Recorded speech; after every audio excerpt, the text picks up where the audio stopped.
তোমার এক বন্ধুর নামটা তুমি জানোনি? Michael Jackson. একটা গান গাইলে, ইংলিশে গান গাইতো, $কোটি হাদিয়া পাইতো। ওই মাইকেল জ্যাকসন কণ্ঠশিল্পী আমেরিকার, একটা গান গাইয়া গাইয়া জনসমুদ্র যখন পরিণত হয়ে গেল, মাইকেল জ্যাকসন চিন্তা ভাবনা করে দেখলো, আমার টাকা পয়সা আর ভক্তবৃন্দের অভাব নাই, আমার নাকি একবার মরা লাগবে, তবে আমি আমার ইচ্ছা মতো মরতে চাই। বলে কেমন মরবি?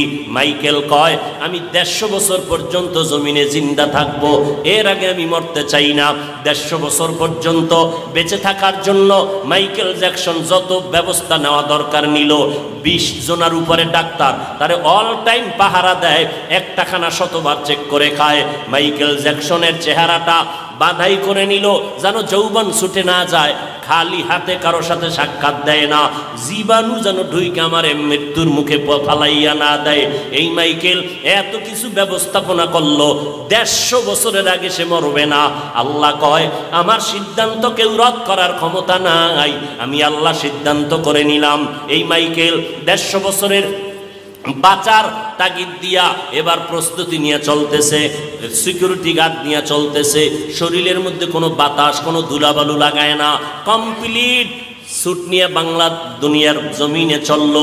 আল্লাহর কুদরত, একদিন হঠাৎ করে মাইকেলের মাথা একটু ব্যথা ব্যথা ভাব। 20 জনের উপরে ডাক্তার অল টাইম তারে চিকিৎসা দেয়, কোনো রোগ যেন ভেতরে ঢুকতে না পারে। হঠাৎ করে বিছানায় শুইয়া ঘুম পড়ল, একটু আরাম করতেছে, তখন তার বয়স মাত্র 50-এর কোঠা পেরিয়ে যাচ্ছে। এমন সময় ডাক্তারেরা চতুর্পার্শ্বে পাহারা দেয়, মাইকেল 50-এর কোঠার পরে পেরিয়ে বিছানায় যখন ঘুমাইয়া গেল, হঠাৎ করে ডাক্তারেরা দীর্ঘ টাইমের পরে মাইকেলকে যখন সজাগ করতে চায়, শরীরটার মধ্যে টাচ করে দেখে মাইকেলের পুরো শরীর বরফের মতো ঠান্ডা, কাঠের মতো শক্ত হয়ে গেল। ডাক্তারেরা চিৎকার দিয়া কয়, মাইকেল আর জমিনের মধ্যে জিন্দা নাই, আমরা অনুভব করলাম না মাইকেলের জীবনটা কখন চলে গেল। এ যুবকেরা, মাইকেলের থেকে তুই তো আর বেশি ব্যবস্থা গ্রহণ করতে পারো নাই। আল্লাহ যেই যৌবন দিছিল, যেই শক্তি দিছিল, মোবাইল চালাইয়া নিজে ইচ্ছা করিয়া সেই পার্টসগুলো নষ্ট করলি। তোর পায়ে 2টা হাত দিয়া বলছি, বাবা হাসিয়া হাসিয়া কথা উড়াইয়া দিস না, বালিশে মাথা লাগাই একটু চিন্তা কর। আজকে মোবাইলটা চালাইয়া চোখের পাওয়ারটারে নষ্ট করে ফেলেছ রে বাবা, পায়ে ধরে বলছি কথাগুলো এমনে ফালাইয়া দিস না।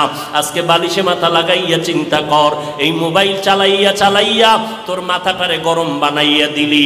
এখন লেখাপড়া করতে মনে চায় না, কোনো বই লিয়া পড়তে বসলে মাথা ব্যথা করে। এই মোবাইলের কারণে তোর বুকে ব্যথা কিন্তু বেড়ে গেছে, মাথা ব্যথা বেড়ে গেছে।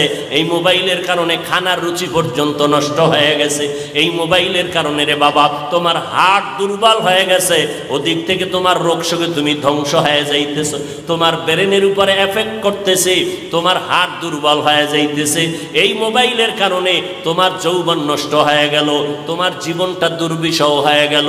এখন খানা ভালো লাগে না, ঘুম ভালো লাগে না, এই মোবাইলের পেরেশানিতে পইরা পইরা লেখাপড়া পর্যন্ত ভালো লাগে না। কখন যেন তোমার জীবনটা চলে যায় তোমার জানা নাই।